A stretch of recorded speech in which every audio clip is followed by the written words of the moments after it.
This episode was some of the wildest, weirdest Star Wars between the flashbacks and the world between worlds and star whales. A younger me might have been put off by these space whales because that doesn't really make much sense, but it's a lot of fun, right? Yes. Krypton to Alderaan. Krypton to Alderaan. Krypton to Alderaan. Krypton to Alderaan.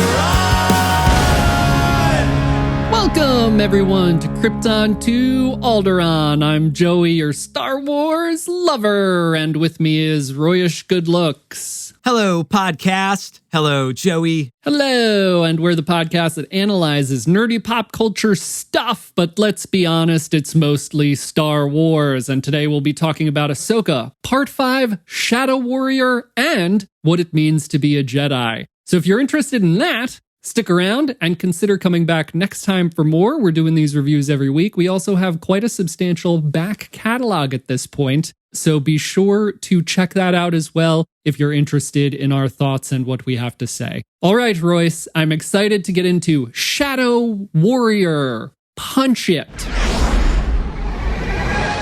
Okay, Royce, I know I say this every week, but is this the best Star Wars there is? Showing all my cards up front, but come on. Every time an episode of Ahsoka ends, I am like, that's the best Star Wars I've ever seen. And it just keeps getting better every week, in my opinion. Joey, you texted me and you're like, I'm worried I haven't heard from you after Ahsoka. It's been 24 hours. Did you like it as much as me? I didn't text you immediately because I knew exactly what your reaction would be, that you probably loved this episode. Yeah, sorry if I gave you a heart attack there. But I'm with you that I'm loving the ride so far. Best, I think we can't put that label on it yet because we haven't stuck the landing, right? So people didn't like, Phantom Menace, but when you get to Revenge of the Sith, we button up the whole package, right? You go on a whole ride. I think that can weigh into how you are judging the entire thing, right? If you want to be fair about it, sort of thing. So ask me again sometime and we'll do our official ratings. But what I will say is this episode was some of the wildest, weirdest Star Wars I think we've gotten in recent memory. To use your terminology from last episode, there was quite a bit of hoo-ha in this episode between the flashbacks and the world between worlds and star whales. I mean, it doesn't get much more hoo-ha than star whales. I love it. I love it. Oh, but I have to, yes. I was here for it. It was a little weird, but I think I'm getting better at accepting that, and kind of maybe if something irks me, like a younger version of me maybe would have been put off by the flashbacks. That's still something very new to Star Wars. A younger me might have been put off by these space whales because that doesn't really make much sense, but it's a lot of fun, right? Yes. I agree that it is a lot of fun. And of course, this is my kind of Star Wars. So it's made for me. I'm loving it. I love the weird. I love the hoo-ha. And I really, really, really love the way they did these flashbacks. It was set in an entirely different time, space, dimension. It wasn't like going into a back to tank and having revisiting a memory. This was like reliving the memory in a different dimension, which I really, really love the way they did this. But speaking of tying it to the prequel trilogy, Phantom Menace to Revenge of the Sith. Smooth segue here.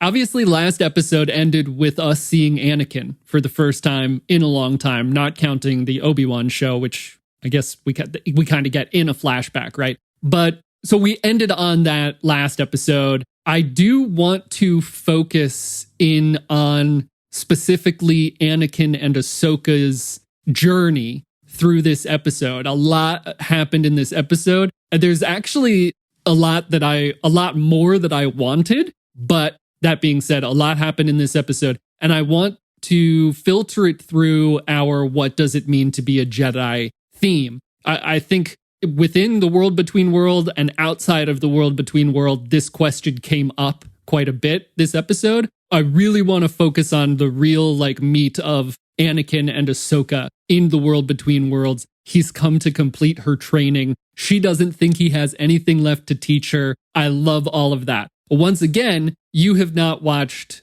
much of the Clone Wars, right? What is your feel for their relationship? That Anakin Ahsoka Master Padawan relationship. Yeah, I'm feeling that I would have maybe got more from this episode having finished my training in watching all of the Clone Wars. I haven't seen enough of it. Like, you were born into the canon. I'm merely adopting it. Yes. We obviously know, even if you're a casual viewer and you're not steeped in the canon, like she's Anakin's Padawan and there's a relationship there, right? Whether or not you knew the Clone Wars or not, we at least know that. But we do the flashbacks and we go to a couple different battles. And I love that Ahsoka herself is like, why are we here? Because us as the audience, we're thinking the same thing. What's the point of the flashbacks? And she doesn't use that same line when we go to the second flashback. But I wanted to ask you this. Are those moments from the Clone Wars, both of those episodes, like the Siege of Mandalore sounds like literally the title of maybe a series of episodes there, like part 1 and part 2, I'm sure.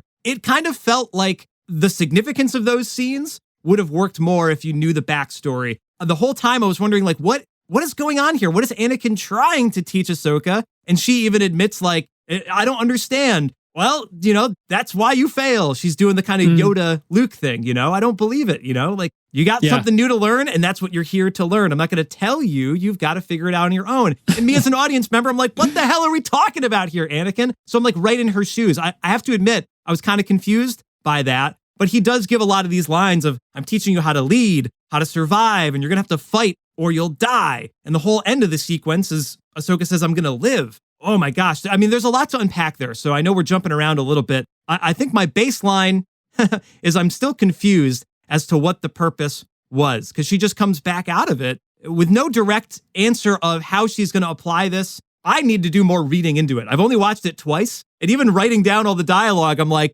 I need to read this scripture again to like pull out the meaning here. What are you taking away from it? Or what can you teach me that I've missed, I guess? All right. So there's a lot. You brought up a lot here. So let's start with maybe a meta moment of Anakin saying, I'm here to complete your training, right? Like he's here to complete Ahsoka's training, but Dave Filoni is here to complete your training, Royce, who has not watched the Clone Wars. And I think, like we talked about a couple episodes ago, this transition from animation to live action that I said I thought was flawless a few episodes ago, or seamless even, is now made even more seamless by recreating these moments in live action. Maybe there's some bit of context that people who haven't seen the animated stuff aren't necessarily going to be privy to, but I do not think that matters, especially in the context of this episode, because we actually get young Anakin, young Ahsoka interacting the way that they did in the Clone Wars show, but in live action and on screen. And so in the first flashback, they are on Ryloth. It's one of the first. You could see that the clone troopers are the early clone troopers, the Phase 1 armor, and Ahsoka's very young. And that's when she says, this is the Clone Wars. And he was like, no kidding. And then she says, what are we doing here? I don't understand. And he says, that's your problem, which is, again, maybe not on purpose meta, but maybe very meta, because we always end up having these conversations. Well, what if the people who are watching haven't watched animation? Well, it doesn't really matter, because the show is still good and you can still understand what's happening. If people are being held back by the feeling that they would know more if they had watched the animated stuff, I think that's when Filoni and Anakin are saying, well, that's your problem. Just relax, absorb what is happening right now. Like, this is all the information that you need to be able to enjoy this show. Those of us that have watched the animated stuff, maybe it's a little bit more enhanced, but also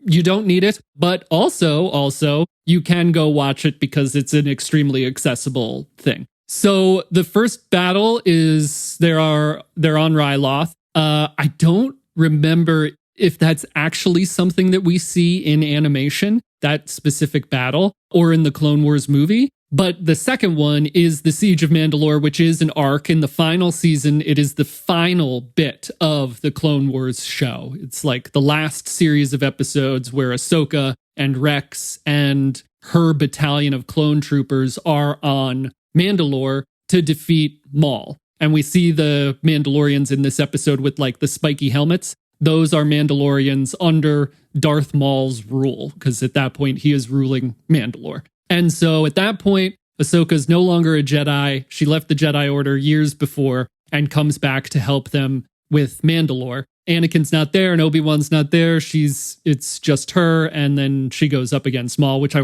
was kind of hoping we would see some Maul, maybe a little bit. We know that Sam Witwer's been in the show, been in Ahsoka for a little bit as a voice actor. I was hoping we'd see him maybe a little. Obviously, that would have been a quote-unquote fan service moment, but I would have loved it. So I guess that's the context there. But I don't know. I mean, it's easy for me to say because I have watched all this stuff that it doesn't feel like you need that backstory, that history to enjoy it, because I have it, but also I was just thoroughly enjoying everything that was going on. But it's interesting that you bring up what was Anakin trying to teach Ahsoka. He says, like, the first thing he says to her is, "I'm here to finish your training." She says, "Looks like you don't have much left to offer." And then he says, "I haven't taught you everything yet." And he cuts the floor out from underneath her, right? 2, by the way, another incredible transition in a series of incredible transitions in this episode. Last week, we talked about the transition from the Stonehenge to the ocean to the world between worlds and how beautiful I thought that was. In this episode, we had amazing transitions all over the place. I do think this leads into what does it mean to be a Jedi if we try to figure out what Anakin was trying to teach Ahsoka. So you watched it twice. What were you pulling out of it? We have seen Ahsoka the gray. She's been very gray, right? Up until this point. She's been sad. She's been lonely. We know that ship is her home. Maybe it was in the premiere. Sabine is like, "So where do you call home these days?" And she was like, "This ship has everything I need." She has these regrets. She says she abandoned Sabine and she abandoned Anakin. So she's weighed down. Is that all coming into play here? Is that why this even happened in the first place between her and Anakin in the world between worlds? Dude, this is so confusing. But let me start with one. I'll sprinkle some sugar on it. I loved the way that they transitioned into these flashbacks. I thought it was smooth. The voice is different. It's a different actor, and you get a green lightsaber, and it's only one, and you're like, huh, okay, we're cued in, but it's the same perspective of older Ahsoka. And then later she's got the dual blue lightsabers, right? Still different from the white. So I thought that was an interesting device for showing some passage of time through the Clone Wars. As far as this teaching moment here, like, it's not as simple as like, I'm here to get you to your next step. You and Sabine aren't working together. Like, I didn't always work with my master. Maybe do that. Hugh Yang is already giving that lesson, so obviously that would be maybe redundant or just not as meaty as if that was the lesson from Anakin. It confuses me further that he does this like, I'm here to help you, but also you're getting flashes of evil, and you're everything that I am. I am all the Jedi and all of the Sith. And at the end of their duel, she grabs the red lightsaber and like she looks evil for a moment, right? But then Anakin chills out. She throws the lightsaber away. And Anakin's like, yeah, there's hope for you yet, Snips, or whatever he says there. So there's this like whirlwind of you're embracing the dark and you're embracing the light and you have to fight, even though you don't want to fight. I don't know what I'm supposed to be pulling away from this. And obviously she says, why are we here? And Anakin's like, you tell me. This is on us to pull out the meaning from it. And I haven't had enough time to meditate on what I'm supposed to take away, because he didn't say something as simple as, you need to find Sabine and stick with her next time because she needs you and you need her. That lesson is within the show, but it has not been as clearly stated from anyone except from Hugh Yang. And I kind of just want Hugh Yang to be the mentor because I'm really falling in love with him more than anyone on the show. Yeah, I do love Hugh Yang. I do really enjoy that there is not this tell. I mean, I was confused in Empire too. Like, I don't understand anything that Yoda says. I love you said last week with the Kaden Jarrus quote, like, do or do not, there is no try. You know what? I don't know what the hell that means. And that's how I feel about this scene with Anakin, that there's a deeper meaning and you got to think about it. You have to think about it, and it does need time. I think a benefit of what we're doing here is taking a day or taking 2 days before we record, mostly because of our lives, but also it gives us more time to think about the episode and come up with critical thinking on pieces of information in each. The part that confuses me is what we know about the future of the Jedi, which that's the part that confuses me with all of this, because in my mind, this was the greatest we've ever seen Anakin be. This was the epitome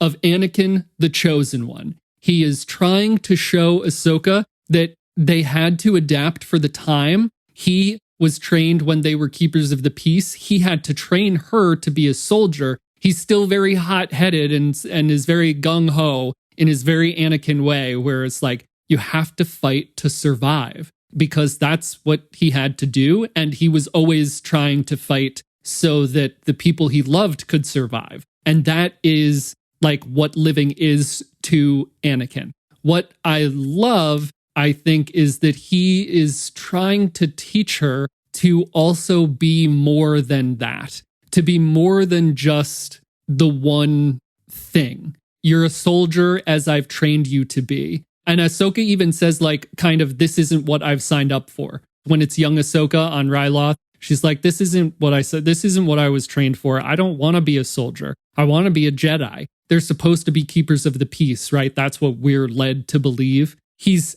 teaching her that she needs to fight when there needs to be a fight. And we're getting up to, you know, whatever war is coming next, whether it's with Thrawn or not. And that she is going to have to make a choice to fight and live or die. And maybe that's some kind of relief for her. But that then again, at the end, that's not all she has to be. She can be a peacekeeper and she can be a warrior, which was always what the Jedi weren't. You couldn't be both things. You had to be one or the other, or you had to be, even when the Jedi were fighting this war, they didn't believe they were warriors. They thought they were keepers of the peace who weren't supposed to get involved in politics. The biggest line of evidence for my point here is that we're seeing him transition from Anakin to Vader. We see it go back and forth. He's got the blue lightsaber, he's got the red lightsaber. We see the greatest live-action lightsaber duel that we've ever seen, in my humble opinion, between him and Ahsoka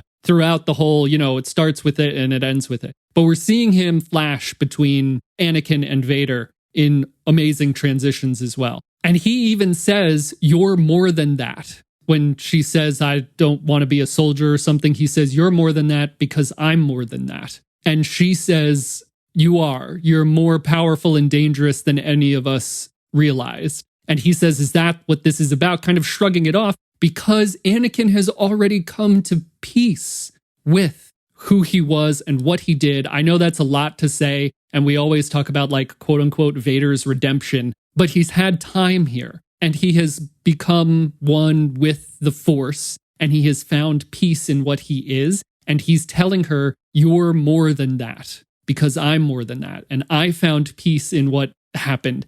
And you need to find peace in what happened. And then when they go back into the world between worlds, he's got the red eyes. You're right. She takes his lightsaber, the red one, and then she gets the red eyes. And that's the test that we were talking about last week, that all Jedi fail. And she's the one, I think, that we've ever seen that didn't fail. I mean, besides Luke in Return of the Jedi. And it's the same exact scene, almost. Like, she throws the lightsaber away, Luke throws the lightsaber away. She was tested, and she passed. And then Anakin takes a step back in a beautiful, thoughtful, paused moment of the show, closes his eyes, takes a breath, and his red eyes are gone, and he's back to Anakin. And the idea that he has found balance, he can be both things. He's got Vader in him. He's got too much Vader in him. He's got Vader in him, and he's got Anakin in him, and he's both things, because that's balance. And I love that for Anakin. Like this, I love Ahsoka, but this episode made me really, really love Anakin Skywalker again. That he has found his peace, that he has found his place in balance in the Force, to where he can, like, bring out either side to teach a lesson, is incredible to me. That is so cool, so heartwarming, so beautiful. I love that. And I think that that's my long-winded version of what I believe the lesson he was trying to teach her is. Wow. I mean, yeah, there's a lot there. I think part of this is, like, Anakin in this era, this, like, flashback version of Anakin, is almost like a new character. Other than seeing him at the end of Return of the Jedi, he's a good guy again. Wonderful. They all live happily ever after. But then to spend some time with that, you know, Force ghost or whatever you can call him in the world between worlds, like you said, his new perspective. I think we need to spend more time with Anakin. The more I'm thinking about it, it was so much to take in. I think you're right, though, that there is something when the formal war begins that some of these lessons will connect more. This is not certainly like she comes out of the world between worlds and she knows what to do next immediately because what Anakin had just said. right? This is a lesson that will ripple through the rest of this season and maybe the rest of the series if there's more seasons of this, that there's a war coming. And like you said, she'll have to make some decisions whether to live or die for somebody or fight for somebody throughout that. Like Ahsoka says later on, we'll just see where it goes. Yeah, the first thing she says when she comes out of the world between worlds after that lesson, and we see her, she is Ahsoka the White, Ahsoka the Fool. Just kidding, Ahsoka the White. One of the first things she says is, I'm afraid. She's talking to Hera about finding Sabine. Hera's like, well, we'll follow them. And Ahsoka's like, I'm afraid, ... It won't be that simple. There's a legitimate pause, even if you have captions on. It's literally like in ellipses after she says, I'm afraid. So there's still that in there. She's not perfect right now. She's like, didn't come out of the world between worlds knowing exactly what to do and all of these things, like when Gandalf comes back after the Balrog and it's all like, he obviously understands everything and exactly what to do to make things right. And then it takes a little bit to understand that that's not exactly the case, but she's still going through it. She's still interpreting those lessons. And what's interesting, I think, in that scene is she has like the white blanket wrapped around her, but she's still in like darker colored clothes underneath. She's still making this transition. She's not coming out of it knowing exactly what to do, but she's coming out of it extremely, so much more open. When she walks to the edge, she hears the Purrgil and she understands that that is their best chance. So she's open to that and taking those chances. And then we see her demeanor completely change. She's calm, cool, collected. She sits back in the chair and she's very much just like, we'll just see where it goes. And I loved that. And I would watch a whole season of them just riding around in the Purrgil, seeing where they can go. I love that Hugh Yang is like, it can go anywhere. And she's like, I know. And he just like looks at the camera. Yeah, that was most certainly the most fourth wall breaking moment so far in this series. Yeah. I really love this. We talk a lot about how I'm a sucker for the mystical hoo-ha stuff, but this emotional storytelling and this like lore extraction and seeing what it means to the person who just went through it is such good storytelling. It's so, and it really packs a bigger punch for me without necessarily even being very punchy. I guess parts of this episode were extremely punchy, but it just meant a lot. I think it ended up meaning a lot. And I would also love to see more Anakin in this way. I mean, I would love to see him continuing her training or him existing in that realm or being like quote unquote ruler of the world between worlds, having been the chosen one and found balance. Like that is such a cool, that's kind of my headcanon as of now, that he's there as a representation of the Force. I love that. Yeah, he's the troll on the bridge that is the world between worlds. And if you want to make your way through it, you've got to answer his questions 3. Yeah. I love that you're also saying you want to see more of him, because I think that would be worthwhile for the audience as well. You're so thoughtful and you're so connected to these characters that it's working really well for you. And it is working well for me when I just suspend all of the other canon. But then when I'm like, it's like I said last week, when I know that Anakin's been de-aged because he's not 19 years old anymore, I'm thinking about something other than the story. And then when we go into those flashbacks, I'm thinking about the fact that I haven't done all my homework in watching the Clone Wars. So what am I missing? And then I'm missing the point. I would love to spend more time with Anakin so that can make more sense to me. That's just where I am with it. But what did make a lot of sense to me and really resonated with me was not when we were in the world between worlds, but when Jacen is sitting on the edge of the Stonehenge, looking out in the ocean. We're like hammering on the world between worlds. There was a lot of beautiful moments outside of that as well, cinematography-wise and musical-wise. Man, I love that Hera and Teva are trying to team up and like get down to rebel business or Republic business. And, here's the kid off screen,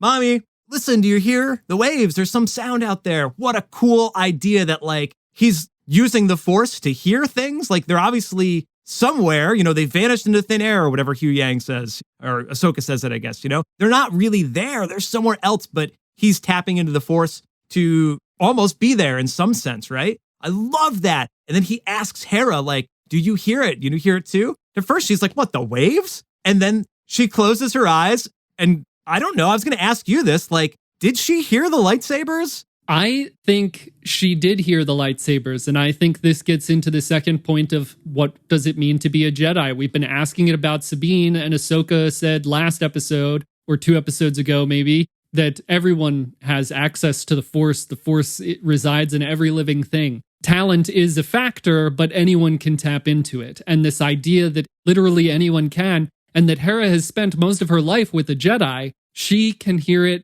as well. Because if anyone was to pay attention and give themselves a chance and patience and space, they could hear it too. And I absolutely loved that scene so much. For so many reasons, including that Hera takes Jacen seriously, which is like, I said it on another podcast I was on recently, it's a bit of a tired trope when the adult doesn't take the kid seriously, but she, the best space mom in the galaxy, is right there with her kid. She holds a hand up to Captain Teva, you know, her X-Wing pilot, and she says, wait a second, I gotta listen to what my son is saying, you know? I absolutely loved that part. And then, of course, you mentioned it a little bit, we gotta talk about the music. Yeah. Talk about it. I mean, it's the...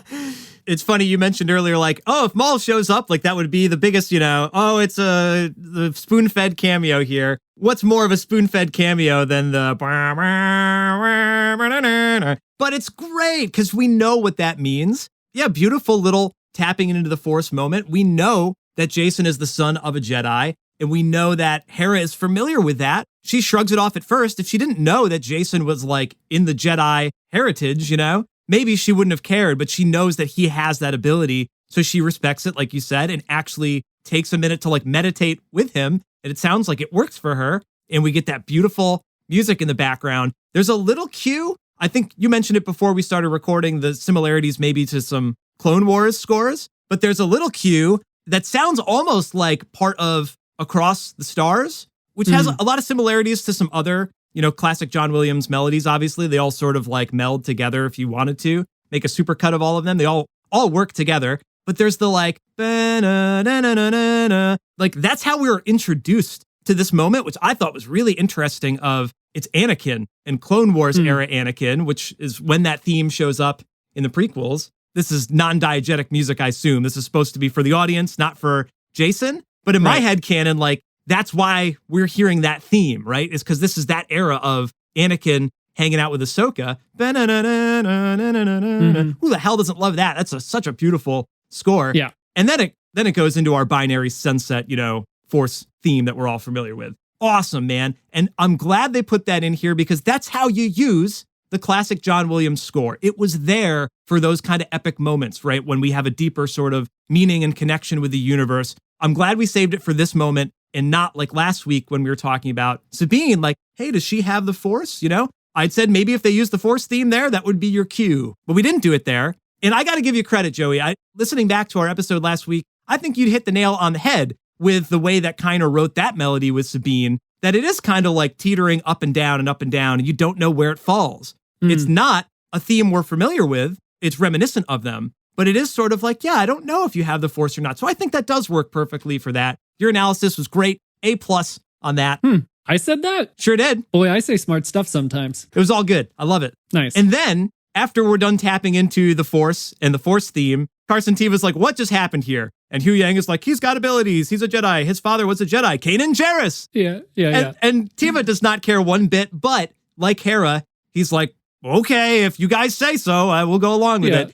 Carson Teva, also one of my new favorite Star Wars characters. Yeah, I've seen and heard people call that exposition, maybe with an unnecessary tone. Your father, Han Solo. Right, exactly. But also, I think it's so different when it's kind of so meta that there is an avatar representing the greater audience on screen. Carson Teva in that moment might be an avatar for the members of the audience who have not seen the animated stuff. So he's like, what the hell's going on? But Hu Yang is the keeper of all the Jedi knowledge. Yeah. So it works that he said that and not somebody else. But then Carson does the most casual Star Wars fan thing, I think. And he's just like, all right, whatever. We better get going. And there's moments of that throughout this that I really loved that I think maybe unrecognizably so, but I think do connect with maybe a more casual audience. There's another great Hu Yang meta moment when he's on the Ghost with Hera. There's a wink and a nod when Hera is saying that she did not get permission for this mission. But Hu Yang says something like, you do things your way because you care. That's why people like you. And then Hera turns, almost looking backwards at the camera, and smiles. And in that moment, I was like, yes, that is why we love Hera. That was the most meta moment for me, because I watched 4 seasons of Rebels. I love Hera. Hera and Kanan were the best space parents in the galaxy. That is why we love Hera. And then she's right back into it. She's like, Hu Yang, where'd they go? No one just disappears, right? I didn't read it the same way as you there, but I do love that. And I love that sentiment in general, because she was questioning like, well, I'm a general and I'm going against the orders. Some general I am. And Hu Yang reassures her that she's doing the right thing. It's also a little bit of the opposite of what Ahsoka said last episode of we have to do what's right regardless of our personal feelings. I think one thing to come out of this is that Ahsoka is much more open after this lesson from Anakin in the world between worlds. So she might not necessarily agree with some of the wisdom that she's imparted in the past, but I do think that there's a little bit of a juxtaposition there between both of those sentiments, where Hera was doing what she believed to be the right thing to do because of the personal connections and her personal feelings. Whereas Ahsoka, because she's distanced herself from people, abandoned Sabine, walked away from people, doesn't necessarily feel that way. Maybe until she comes out of the world between worlds, which I also love. Let's end on these wonderful space whales that I love, and maybe you still need to be sold on a little bit. I don't know. I'm still trying to get your vibe from the beginning of our episode here. You can count on me. I loved... I just love seeing the Purrgil, and I think they looked awesome, man. Even we're now up close. We're in them. I love the noises that they make. What's it called? Melodic rumbling. Melodic rumblings of space whales. I think they're awesome. And this is when we see Ahsoka smiling, go out on the ship in her new white. Everything's white now. Her armor's white. Her cloak is white. She goes out on board and she communes with the Purrgil, which is also just another amazing thing to see happen in live action Star Wars. I'm not sure we've ever seen it aside from Rise of Skywalker when Rey talks to that snake thing. But I love seeing Jedi commune with animals. It was so cool to see. Grogu and the Rancor, maybe. Yeah, I love that. What did you think of that? Because you have seen Rebels, so you are familiar with these. I have seen all of Rebels for whatever points that wins me in the Star Wars fandom. My first instinct in the other episode when they're flying through the Purrgil was like, did they really need 50 of the Purrgil? And it's like, no, we don't need 50. We need 50,000 Purrgil. So many Purrgil. They travel in pods. I cannot believe that they're like the best kept secret in the Star Wars galaxy. There's so many of them, but no one's ever been to this planet, I guess. So there's obviously a reason for that. I think she didn't commune with them one bit. You could make the case either way, but she just kind of gave a warm welcome and it opened its mouth. I don't think she was, hey, can you help me find my friend Ezra? Because as she admits to Hu Yang, I don't know where we're going. Sure. I don't know if this is going to work. And she's just blindly trusting the faith, which has been kind of a recurring theme through some of this as well. Her going outside of the ship. This has been really fun that she's gone outside of the ship in space and then here in the atmosphere to talk to the Purrgil. This is kind of a fun, different sort of moment in Star Wars. And take her right into the mouth of the Purrgil. It's so silly, right? I could see this turning a lot of people off. Like I said, a younger me would have probably thought this was goofy as heck, but it was fun. And it was really sweet hearing Hera tell this story back to Jacen, or I guess she's already told Jacen about the story, right? And so like you said, you've seen Rebels, so you know, but they also just did a little bit of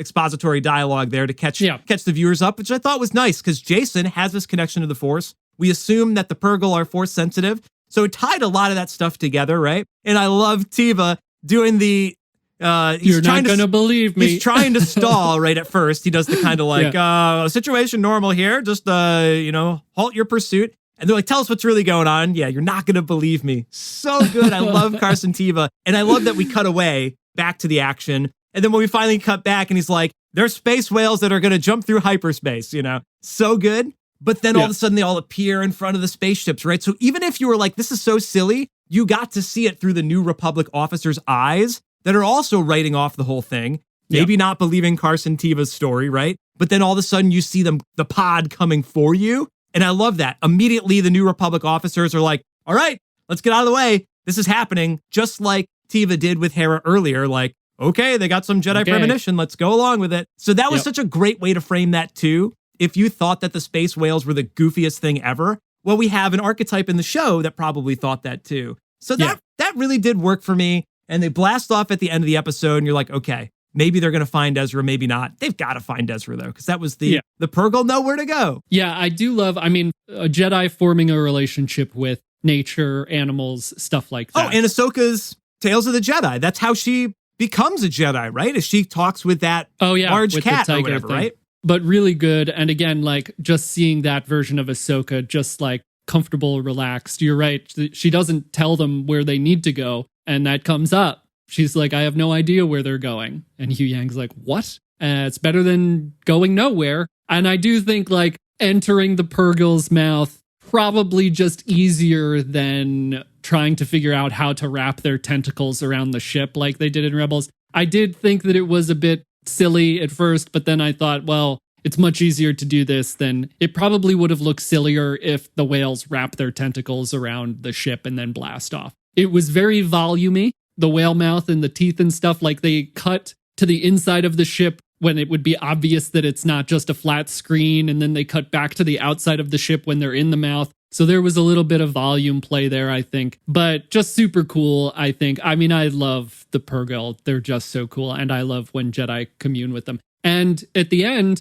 after that bit with Jacen and Hera tells Ahsoka that it looks like they're getting ready to jump, the music is triumphant. The Purrgil are getting ready to jump into hyperspace. I was like, this could be the end of the season, and I'd be happy. It was so climactic and so like triumphant. And Hera says, may the Force be with you, and they jump away. And I got chills so many times throughout this episode, including this scene. And my first thought was, if this were the season 1 finale, I'd be so happy with it. This would be fine. It was a great kind of Star Trek-y ending, you know? Where are we going next, Captain? Like, we're going to boldly go where no one's gone before. Yes. Great ending, but also what a great episode of the show. Like I said at the beginning, it just keeps getting better. It just keeps getting better. I cannot wait for next week. I cannot wait to see where they take this. I wouldn't complain if they're like star hopping for a little bit with these whales. That's how into it I am. I'm so excited that this is the Star Wars we're getting.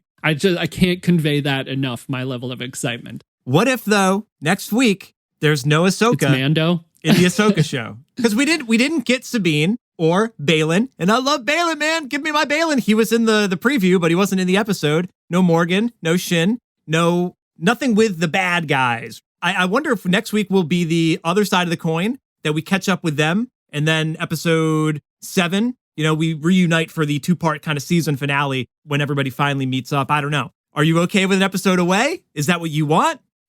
You're going to bring the room down here because I'm going to say something controversial. I would be fine with them taking an episode away from Ahsoka because I think we're having too many conversations about the name of the shows. You could call it Chicken Soup for all I care. I don't care what it's called. I love that it's about Ahsoka, and I do think that having an episode with Baylan and Shin and Sabine without Ahsoka still fits within the show of Ahsoka. It's still the characters who were in the show. It's still their journeys. Very different than Mando working his way into the Book of Boba Fett, because it's just kind of out of nowhere. But I'd be completely fine with catching up with them, especially after having such an amazing episode focusing on Ahsoka like this one. Right. I agree. I think it would work that they weren't in this episode, so they should, of course, have a lot of screen time in the next episode, if not all about them. We'll probably be okay with it. I didn't even mean to bring it up because of the title of the show, just simply the way that they've told the story so far. But yeah, I'm on board with you as long as they keep the story moving forward.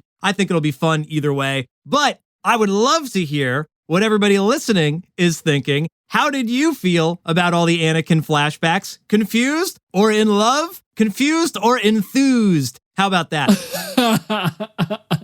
Love it. Are you resonating with the melodic rumbling of the Purrgil? What do you think is happening next? Are we going to take an episode away from Ahsoka? We'd love to hear you down in the comments. Let's get a conversation going. Hit us up wherever you like to social media, and make sure to subscribe for more conversations about Ahsoka, Star Wars, and other nerdy pop culture stuff. Thank you so much for listening to the show today. I have been Royce. I've been Kanan Jarrus. And we've been Krypton to Purrgil's Man.